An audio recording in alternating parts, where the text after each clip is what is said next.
Tu es dans la vidéo fin expliquée de The Boys saison 5 épisode 7 et oui, c'est l'avant-dernier épisode de la dernière saison de The Boys et autant dire qu'on est face à l'un des pires épisodes de toute la saison, voire de toute la série. Oui, je le dis avant toute chose, mais bon, on va rentrer dans le détail, ne t'inquiète pas, cet épisode, ou du moins cette vidéo va spoil l'entièreté de The Boys, donc de l'épisode 1 de la saison 1 au dernier épisode sorti. Et on va aussi parler de mes potentielles prédictions concernant le dernier épisode. Autant dire qu'il y a pas mal de choses à dire et que je trouve ici qu'on s'est foutu de nous et qu'on est passé bien à côté de la hype qu'il y avait eu avec l'épisode précédent. J'espère que tu es bien accroché car on est parti pour l'univers de The Boys. Let's go! Wow! Bien arrivé dans mon manoir multiversel.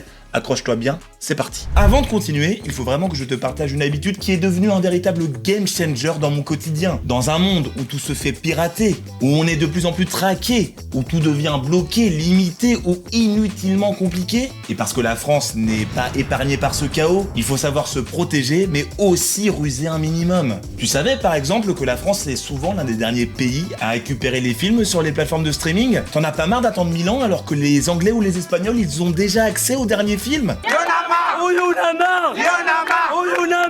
Et c'est là que je te propose une solution clé, un VPN. Mais quitte à prendre un VPN, autant prendre le meilleur, NordVPN. Et qu'est-ce que ça te permet de faire? Très bonne question. Avec NordVPN, tu peux changer ton adresse IP, donc ton emplacement virtuel, et contourner plein de restrictions très embêtantes. Et tout cela donc pour faire croire à ton ordinateur que tu es dans un autre pays. Typiquement, grâce à NordVPN, tu peux mater le giga succès Zootopie 2 ou Predator Badlands sur Disney+, en te localisant en Espagne ou au Royaume-Uni par exemple. Autant le dire, si tu es un grand fan de ciné comme moi, clairement ça change la vie. Mais là où NordVPN devient encore plus intéressant, c'est que ce n'est pas juste un outil pour débloquer du contenu, c'est aussi un vrai réflexe de protection et de sécurité. Ta position est masquée, ton adresse IP change, et tes données de navigation sont chiffrées pour renforcer ta confidentialité sur internet. Tu navigues alors dans les meilleures conditions possibles. En plus, tu peux en faire profiter toute ta petite famille et bien plus encore, jusqu'à 10 appareils protégés. Ordi, tablette, téléphone, tout y passe. C'est pas beau ça? Donc fonce car tu as le droit à 4 mois d'abonnement offert pour tout abonnement NordVPN de 2 ans. Ce qui ramène le prix de ton abonnement à 3 € par mois. Satisfait ou remboursé pendant les 30 premiers jours. Et bien sûr, tu aides l'équipage dont tu fais partie, l'équipage Ludoverse, à se développer de plus en plus et à te proposer toujours plus de meilleurs contenus. Pour profiter de l'offre, clique sur le lien dans la description ou dans le premier commentaire. Ou sinon, bien sûr, tu peux scanner le QR code. Et surtout, merci à NordVPN pour la confiance. C'était quoi ça? Car oui, tu l'as compris, je n'ai pas du tout été convaincu par cet avant-dernier épisode de la dernière saison de The Boys, parce que je suis désolé, comme je viens de le dire, on est à l'avant-dernier épisode. Les penultimate épisodes, comme on les appelle, c'est des moments où il doit y avoir de la tension, où on doit se dire, eh bien, chaque minute qui passe, il y a quelqu'un qui risque de crever, parce que c'est vraiment la fin des fins, que ce soit une dernière saison ou une saison globale. Et là, excusez-moi du peu, tout avait été mis en place lors de l'épisode précédent avec la montée en puissance d'Homelander qui a pu récupérer le composé V1, qui a balancé ses rayons dans le ciel et tout, etc. Et on s'attendait donc évidemment, j'en avais parlé la semaine dernière, à ce qu'Homelander, il aille buter tous les boys, ou du moins, comme le titre le soulignait, je parlais bien entendu de Frenchie, Kimiko et Mother's Milk, parce que c'était les personnages qui devaient crever là. C'est des personnages qu'on a suivis depuis le premier épisode, et ils devaient mourir dans d'atroces souffrances en voyant toute la puissance d'Homelander être utilisée face à eux. Sauf que force est de constater que ça n'a pas du tout été le cas. Et c'est super chelou parce que, désolé, en fait, le fait qu'on commence l'épisode en mode tous les boys vont bien, on a l'impression qu'on se fout de nous. Parce qu'Homelander, à ce moment-là, je suis désolé, à la fin de l'épisode, il aurait dû, ou du moins au début de l'épisode 7, tu as compris, il aurait dû les choper directement et pas les laisser filer. C'est impossible de les laisser filer à ce moment-là, même si la piqûre, je sais pas combien de temps ça prend pour que ses pouvoirs se développent, ou du moins que l'effet du composé V1 se mette en place. Mais là, non, désolé, c'est pas normal. C'est pas normal que tout le monde s'en sorte en mode tranquille, on peut rentrer chez nous, il n'y a rien à dire, on repart sur un petit statu quo, on va repartir sur des missions, des analyses, essayer de comprendre comment on peut lutter contre Homelander. C'est n'importe quoi de A à Z. Et puis en plus, ça raconte à chaque fois les mêmes choses, parce que vraiment, même le côté avec Butcher, où il est capturé et il y a un gars qui lit dans ses pensées pour final lui dire que c'est un enfoiré depuis le début et qu'il est prêt à sacrifier sa team, il n'y a rien de nouveau, on le sait déjà. En fait, je vois pas l'intérêt de continuer à développer des personnages qui sont arrivés à la fin de leur développement depuis des saisons pour perdre du temps. En fait, 1h10 d'épisode pour ça, c'est n'importe quoi. Et même si, aussi surprenant que cela puisse paraître, je n'ai pas vu le temps passer, on est quand même face à un épisode de remplissage, comme beaucoup d'autres épisodes qu'on a eu tout au long de la saison 5, voire même la saison 4. Et là, vraiment, je comprends pas. Je comprends pas le délire. C'est dommage. Ça ne sert à rien. Et c'est chiant. C'est juste chiant. Et puis, on va quand même parler de l'inutilité de certaines choses, dont notamment les personnages de Gen V. On les cite pas assez, ceux-là. Les mecs, on les attend depuis la fin de la saison 2 de Gen V. Vous avez été teasés comme des membres à part entière de la résistance anti-Homelander. Et pendant toute la saison 5, on ne les voit pas pour au final qu'ils arrivent dans l'avant-dernier épisode et qu'on leur dit juste « Bah non, mais rentrez chez vous, on n'a pas besoin de vous, on a perdu la bataille, ça sert plus à rien. » À quoi ça sert de nous teaser ces personnages-là si tu t'en sers pas du tout ? Ils sont juste là pour donner des informations rapides à Starlight et Kimiko. À Starlight et MM. Et à la fin, pour s'occuper des gens qui ont sauvé, MM et Starlight. Mais sinon, rien du tout. Enfin, 2 minutes 20. Ils ont eu 2 minutes 20 d'écran sur toute la saison pour l'instant. À voir s'ils vont revenir dans le dernier épisode. Mais clairement, je sais pas à quoi ils jouent, mais c'est nul. C'est nul. Et le pire dans tout ça, c'est que c'était pas le seul moment sans émotion de l'épisode. Oui, on va y venir. Frenchie, les boys et l'anti-Homelander. Parce que oui, Frenchie est mort et oh là là, mais qu'est-ce qu'ils ont fait avec la mort de Frenchie ? En fait, elle est tellement vite sa mort, elle ne sert pas à rien. Parce que bon, il y a la haine de Kimiko qui va se développer, mais je veux dire que le personnage en lui-même de Frenchie, il sert à rien depuis la saison 3. La fin de son développement, c'était à ce moment-là, avec la meuf russe ou de je ne sais où qui s'occupait de lui pour se servir de lui, etc. et qui avait tenté de tuer Kimiko alors qu'elle n'avait plus ses pouvoirs. Enfin bon, peu importe, mais le mec, on s'en fout depuis ce moment-là. Il ne raconte plus rien. Le fait qu'il crève à la fin, ça ne marche pas rien que pour ça. On n'a pas d'émotion, on s'en fout. Certes, ils ont voulu créer quelque chose de poétique, en mode le mec il est là, il est en train de parler à Kimiko, en mode non mais on pourrait avoir cette fameuse maison avec 3 enfants, un chien dont on s'occupe, la vie de rêve pour eux. Et avec en plus de ça Kimiko qui tient un Frenchie dans ses bras en mode elle est en larmes, ça aurait pu être cool encore une fois, mais ça ne marche pas du tout. Mais pour moi c'est honteux. Je suis désolé d'être autant rempli d'émotions, mais on est à l'avant-dernier épisode et on nous livre un truc comme ça, je m'en remets pas. Parce que vraiment, même il y a la confrontation d'accord Frenchie et Homelander, où Frenchie utilise l'uranium pour le faire cramer de je sais pas quoi là. Mec, tu sais très bien que ça va à peine le retenir. Le gars il est boosté au composé V1, ça va rien lui faire. Enfin, on le voit bien que ça lui fait rien. Et en plus de ça, lui il va faire que mourir dans d'atroces souffrances. Et bah c'est ce qui arrive. Quelle est l'utilité ? D'accord pour protéger Kimiko et tout, mais ça ne sert à rien. Ce qui aurait vraiment marché, c'est si Homelander, il avait décidé au cours de l'épisode peut-être de torturer les 3, Kimiko, Frenchie et MM, comme ça aurait pu être teasé par le titre. Mais non, là il arrive juste pour faire coucou et ciao. On aurait voulu un impact important, il n'y avait pas ça. Parce que bon, si tu ne l'avais pas compris, l'épisode était vraiment centré sur les boys. Ils auraient dû être centraux, mais dans d'autres aspects. Parce qu'ils ont quand même voulu clôturer certains mystères, ou du moins certaines intrigues concernant MM et Butcher. Et désolé, on s'en fout. Je veux dire, d'où vient le surnom de MM ? D'accord, c'était intéressant première saison, mais attendre l'avant-dernier épisode pour révéler ça, et en plus pour nous donner une explication aussi, pertinente concernant le personnage, mais en même temps, on s'emballait qu'à ce moment-là, désolé, mais c'est mal amené. Le fait est que, pour faire un comparatif par rapport aux comics, le surnom de Mother's Milk, il a une signification beaucoup plus hardcore. C'est que dans les comics, MM, sa mère, elle avait été touchée par le composé V indirectement par des particules elle travaillait dans un endroit où elle s'occupait de produire de la nourriture pour animaux.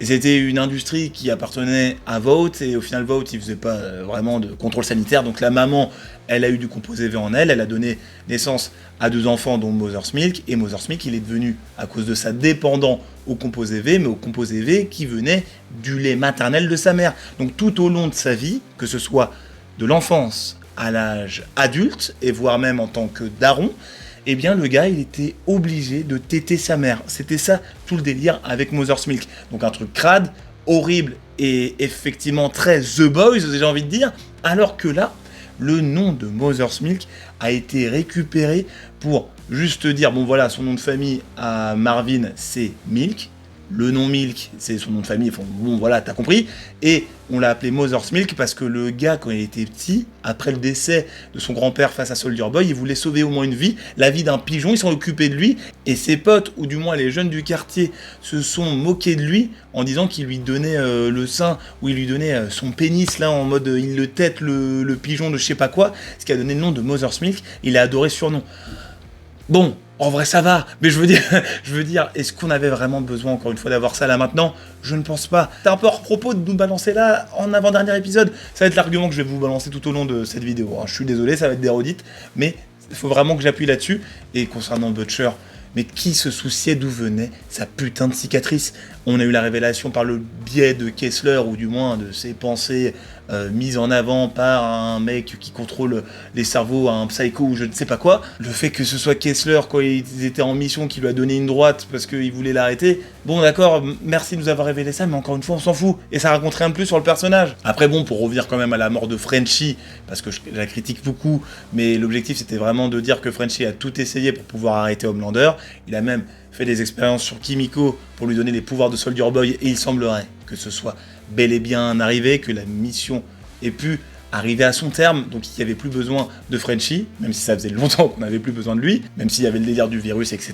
Bref, ils auraient pu trouver d'autres pirouettes scénaristiques. Et donc là, on a une Kimiko qui est en mode anti-Homelander. On peut aussi remercier Sister Sage pour ça, parce que si elle n'avait pas été là, ça n'aurait pas été possible. Et aussi, on peut surtout remercier le pouvoir de l'amour, parce que c'est l'amour qui est imprévisible. Et vu que l'amour est imprévisible, c'est ce qui donne l'envie de se lever le matin. Et heureusement que Sister Sage, elle s'en est rendu compte et que Frenchie lui a ouvert les yeux. C'est ridicule, c'est ridicule.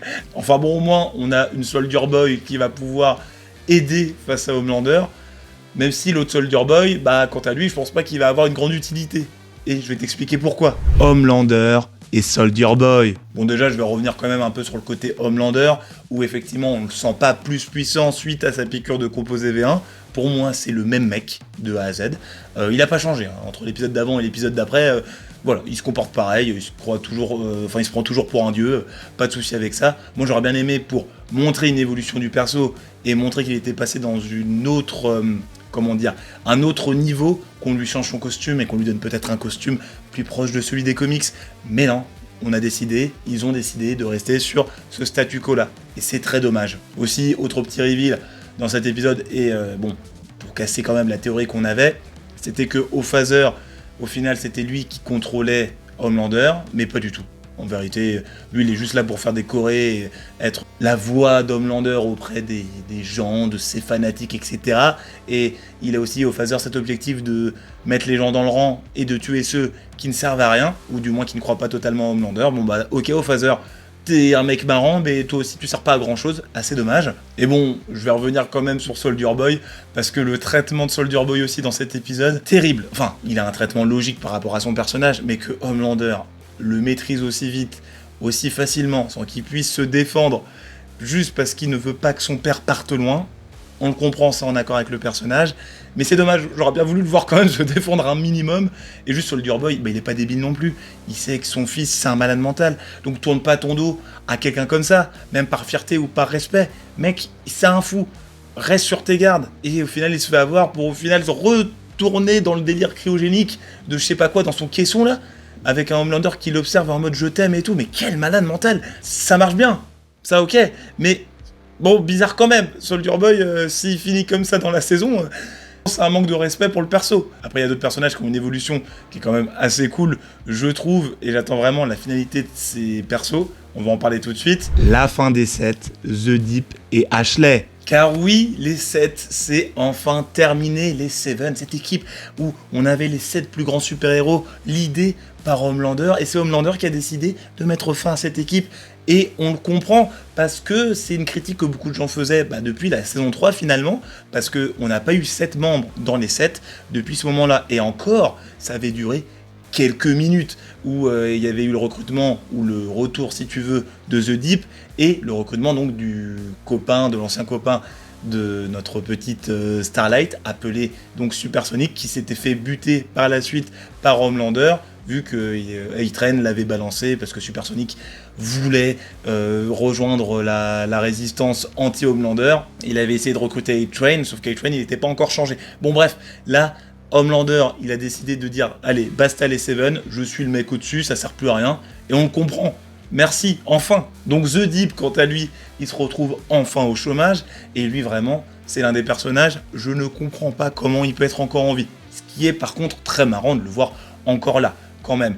Même si, voilà, en fait, il a une sorte de finalité par rapport à son histoire qui est la pire possible pour ce perso. Et ça fait plaisir. C'est-à-dire que d'une part, il a plus les 7. La seule chose pour laquelle il se battait pendant toute la saison, la seule chose à laquelle il se rattachait, vu qu'il n'y a plus l'équipe, c'est terminé pour The Deep.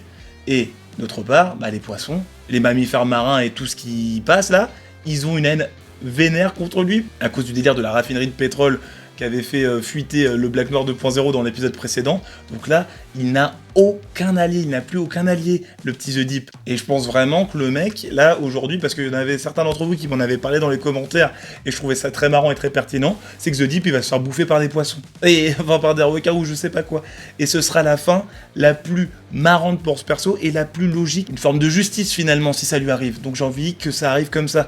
Et petite information, petit clin d'œil, je ne sais pas si tu l'as remarqué, mais le requin marteau dans cet épisode, eh bien il était doublé par Samuel L. Jackson. Donc voilà, Samuel L. Jackson a donné sa voix au The Boys Universe et ça fait plaisir, ou on s'en fout, mais c'est un petit caméo plutôt sympathique. Quant à Ashley, elle aussi, c'est un total mystère. Elle est aujourd'hui présidente des États-Unis vu que Homelander a tué le président actuel, étant donné qu'il n'était pas totalement en raccord avec sa foi. Et ça, on peut l'entendre vu comment c'est un malade mental toujours. Et Ashley, à l'image de The Deep, ce qui me fait rire, c'est que les deux personnages, ils avaient eu 1000 occasions de quitter Homelander, de rejoindre quelque chose de plus sain. Mais non, ils ont décidé de rester à ses côtés parce que déjà, ça leur permettait d'avoir la vie sauve. Et effectivement, ça a été le cas. Mais bon, en ce faisant, ils ont été totalement dénaturés. Et je pense que même Ashley, elle va se retrouver avec une mort horrible et cynique. Et ça m'étonnerait pas qu'elle douille, quoi. Enfin, c'est dommage parce que Ashley, elle aurait pu avoir un bon chemin. Et même la tête qui était derrière elle, elle lui disait. Sauf que malheureusement, c'est pas le cas.